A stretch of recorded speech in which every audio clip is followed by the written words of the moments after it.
ನಿರಂತರವಾಗಿ ಹಿಂದೂ ಸಂಘಟನೆಗಳ ಮೇಲೆ ಮತ್ತು RSS ಮೇಲೆ ವಾಗ್ದಾಳಿ ಮಾಡ್ತಾ ಇದ್ದಾರೆ. RSS ನ 10 ಒಳ್ಳೆಯ ಕಾರ್ಯಗಳ ಬಗ್ಗೆ ಪ್ರಶ್ನೆ ಮಾಡ್ತಾ ಇದ್ದಾರೆ.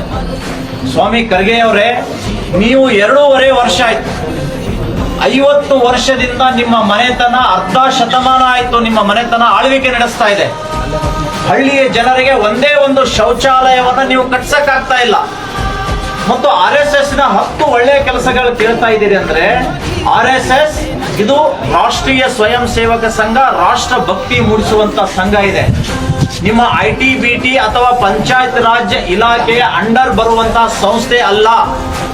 ಸರ್ವೇ ಜನೋ ಸುಖಿನೋ ಭವಂತು ಅನ್ನುವಂತಹ ಧ್ಯೇಯೋದ್ದೇಶವನ್ನ ಇಟ್ಕೊಂಡು ಇವತ್ತು 100 ವರ್ಷದ ಸಂಭ್ರಮಾಚರಣೆ RSS ಮಾಡ್ತಾ ಇದೆ ಅಂದ್ರೆ ಅದರ ಒಳ್ಳೆಯ ಧ್ಯೇಯೋದ್ದೇಶದಿಂದಲೇ ಈ ಭಾರತದ ಜನ ಪ್ರೋತ್ಸಾಹಿಸಿದ್ರಿಂದಲೇ ಇವತ್ತಿಗೂ ಕೂಡ ಜೀವಂತವಾಗಿ ಅವರು ಹೋರಾಟವನ್ನ ಈ ಕರ್ನಾಟಕದಲ್ಲಿ, ರಾಷ್ಟ್ರದಲ್ಲಿ ಮಾಡ್ತಾ ಇದ್ದಾರೆ. RSS ಬಗ್ಗೆ ಹಗುರವಾಗಿ ಮಾತನಾಡುವುದು ನಿಮಗೆ ಶೋಭೆ ತರುವಂತದ್ದಲ್ಲ.